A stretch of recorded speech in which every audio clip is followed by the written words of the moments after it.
Hey YouTube, how you guys doing? My name is Kyle, you know me as Dragonmar, and welcome to a new video. Today, we'll be going over 10 common positioning mistakes and how to fix them.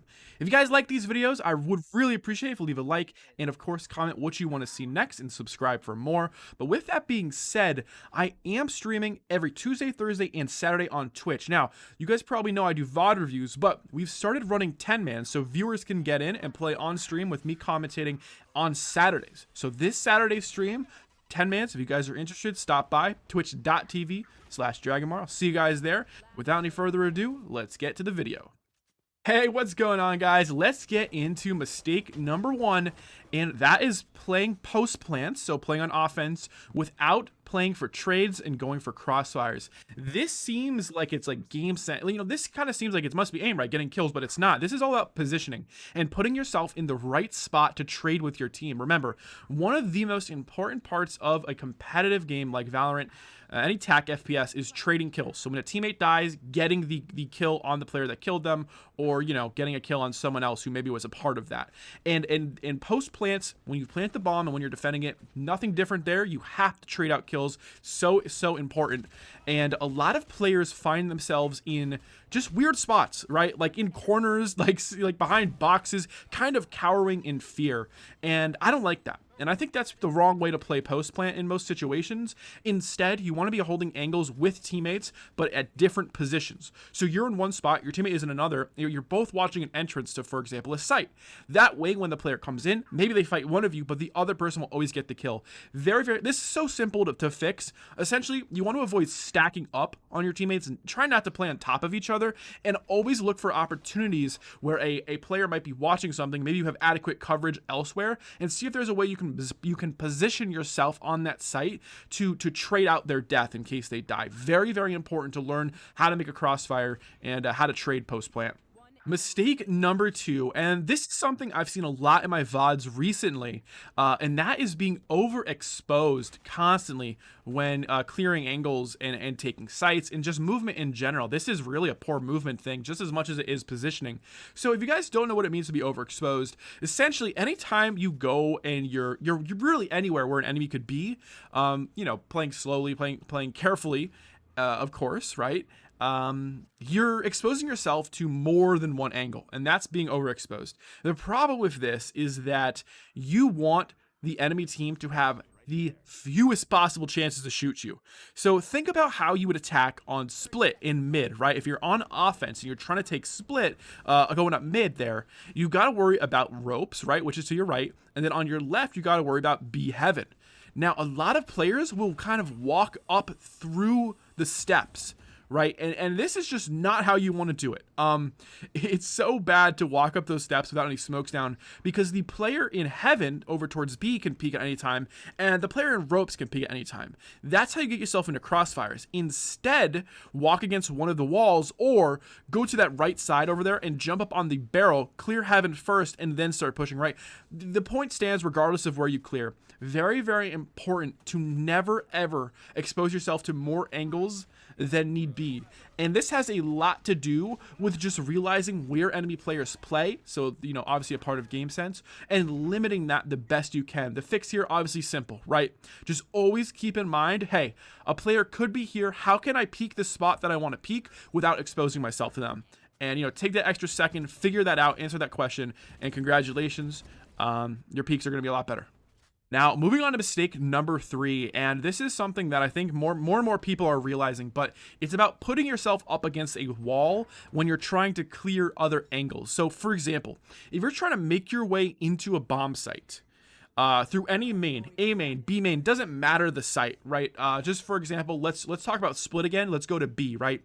Over on B site on split, you're attacking and you're trying to clear out stuff. Well, when you're in B main, right, there is a lot of spots you can get shot from the second you get onto site. But what if you want to clear that close left corner? Are you going to clear that left corner from the left side of main? Or would you want to clear that corner from being on the right side of main against that wall? And the right answer here is obviously you want to be on the right side against the wall. Whatever place you're clearing, you want to be the opposite side against the wall. Why? Because it eliminates the amount of angles you can be seen from, kind of like in tip number 2 there, right, is overexposing yourself to angles. Not being against walls is the biggest part of that, because people will just be in the middle of stuff, in the middle of sites, in the middle of doorways, entrances, doesn't matter where, and they don't realize it because they know, they might be peeking in the right place, but they're not peeking it properly, or they're not playing the angles properly. This is a big problem for people, and it's really hard to realize, but just going up against that wall, you eliminate the ability on split, for example, on B, from being able to be seen from heaven during most of that clear. Very, very important to remember to do that. Mistake number 4, you guys know it, we love it here. We're talking about wide swinging, and we're talking about over peeking. Very similar to what we've been talking about previously, but this one is about taking fights. And when it comes to wide swings, obviously there are situations where it does make sense to do, but really the over peeking here is the problem. And this is about going too far and exposing yourself too much, right? Overexposing, tip number 2, or mistake number 2, right? And essentially what happens is a player is somewhere, but you get a little too aggressive, a little too trigger happy, and you say, I need to be able to see this guy. So you push out a little bit too far. Now you're over peeking. Now you're going way too wide. And the problem here, once again, is you are exposing yourself to way too many positions. This is so simple to fix, right? All you have to do is remember to play it tight, and to play as tight as possible, and if possible, back up away from the corners if you can. This helps a lot with how much of you will appear around the corner. The further back you can get, the better. Just be careful if you're using a phantom, of course, because you want to get those one taps. But wide swings happen, and really over peeking here is what I'm really concerned about, because a lot of players go way too wide, and they think that they have to see the player, and they'll stop at nothing to do it, which is a whole nother story, but it's way too aggressive. Remember, play it tight, play it close, and if possible, try to move back as far as you can when you're peeking these angles. It's going to help a lot more if you find yourself getting a little bit too wide. It's sort of an easy fix, right? It's all about being cognizant and just sort of reminding yourself, hey, I should not be swinging this far, but it's a huge positioning mistake and gets a lot of people killed. Now, mistake number 5 is not staying close enough to your entry fraggers. This is a major problem at the lower ranks.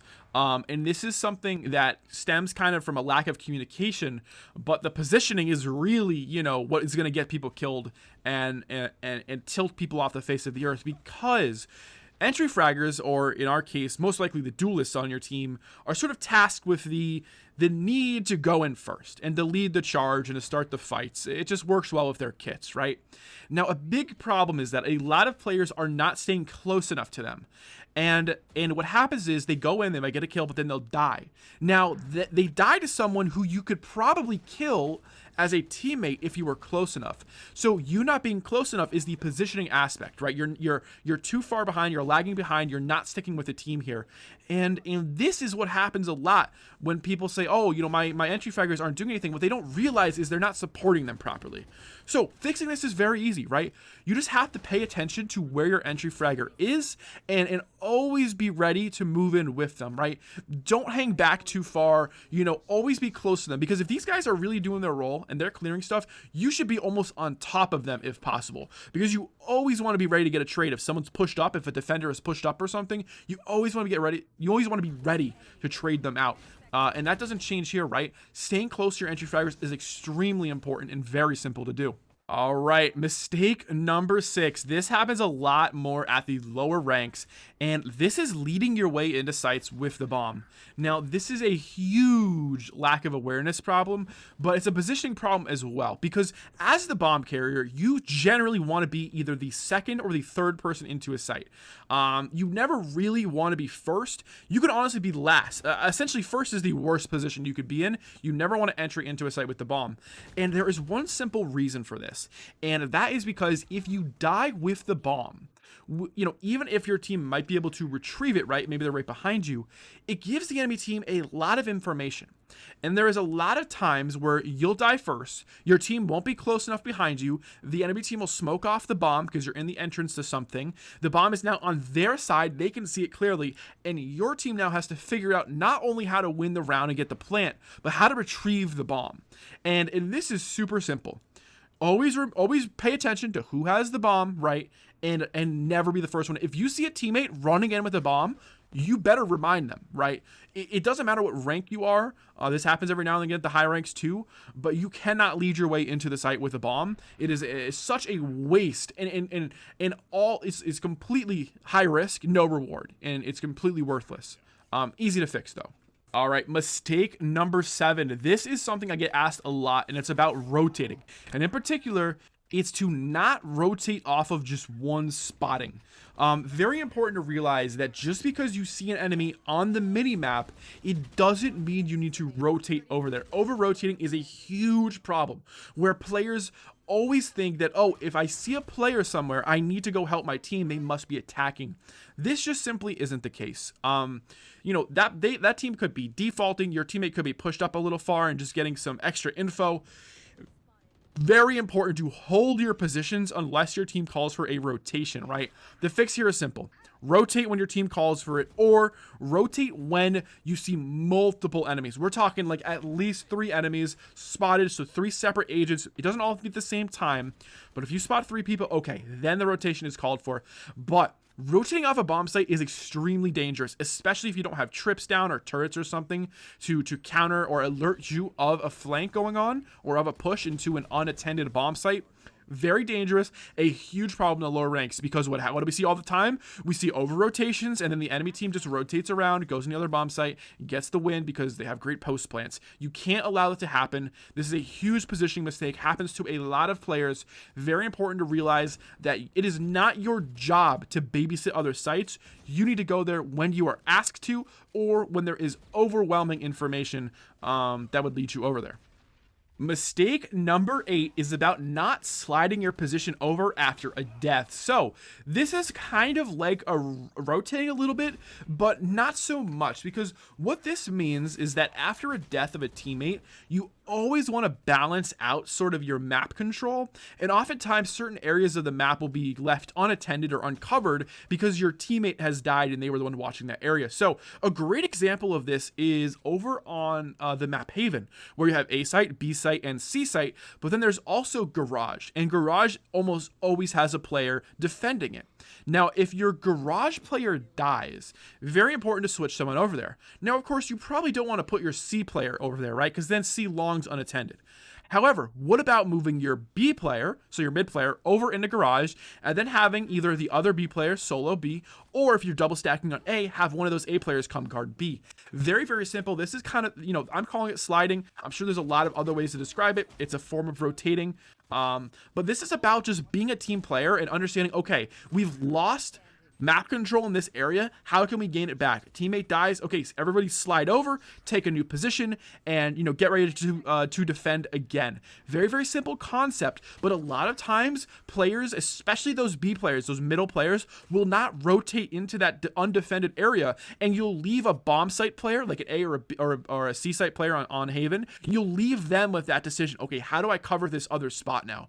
And especially for that C player, where it's either covering long or covering Garage, very, very tough decision to make because of how important that spot is. You never want to leave it up to them. You should always be helping them out.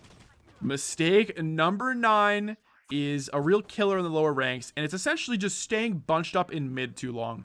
And this is a big problem where players don't have a good sense of direction. You see this a lot in Iron and in Bronze and Silver, where the team just doesn't have a good idea of how to attack, but they know mid control is important, so they all kind of run to mid. There's a few reasons why this is so bad. First of all, you're leaving your flanks exposed. That's never a good idea. You can always get flanked, and on certain maps, it's a real backbreaker. But on top of that, you're losing map control, right? By not playing it more of a default and having players holding all lanes, you are potentially giving up very valuable information, and once again, giving up map control to the enemy, who can then use that information to be like, oh, we don't see anyone A long, we don't see anyone C long, they must be over, you know, in mid, if you're playing on Haven, for example, by B, right? It's just, process of elimination is a real killer in this game, and you're making it too easy on them. Very, very important to realize that, hey, if I've got 4 guys in mid, I don't need to be that 5th player, right? Hold a flank, cover a different angle, you know, rotate around and cover a lane or something. You know, get some map control, make some presence known in other places. Extremely important to not bunch up like that. Unless you're going for a rush, there really is no point in sort of like 5 stacking one position. Last but definitely not least, Mistake number 10 is retaking sites stacked up together as a team. Very, very important when it comes to your positioning on a retake. After a bomb has been taken or after a site has been taken, very important to split up and attack from multiple angles. This obviously applies to attacking as well. You should always be splitting when available. Think of, over on bind on a site, right? You can come through CT through that purple hall, or you can have another player go up in heaven. You're almost always better off having multiple spots of entry. This will divide the attention of the enemy team, create separate 1v1s, instead of potentially putting you in a spot where you're kind of funneling out of somewhere like packed sardines, and at that point you're just asking to get naded or ulted or something like that.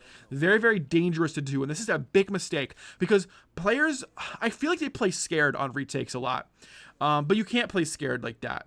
You have to have a strategy going in. And of course, playing together is definitely good. You want to go for trades, but getting those crossfires and establishing map control and presence up in another position, like in heaven and also through CT, very important for taking back sites, and super vital. And a big problem for new players in their positioning is that they just don't realize the value in splitting up. And they think, oh, it's good to be together, which definitely there are times when it is. It's just they put too much emphasis on that, and they don't understand why, drawing the attention of players to another place as your team maybe enters a site unknown is so useful. And so much of this is hard to tell when you're a lower rank. You can't really tell the effect you had by going into a position like heaven. You might not get any kills, but if you drew the focus from the enemy team, you did everything you needed to do. All right, guys, and that is going to conclude the 10 common positioning mistakes and how to fix them. I hope you guys learned something new. I'm sure some of this stuff you guys do. Hopefully, some of the others could have been a little bit informative. If it was, hey, remember to leave a like on the video, comment what you want to see next, and of course, subscribe for more content in the future. I hope to see you guys on stream this Saturday. If you're still watching, I will be live when this video goes live, or right after, actually. So I'll see you guys soon. Hope you guys have a great day. Take it easy, and peace.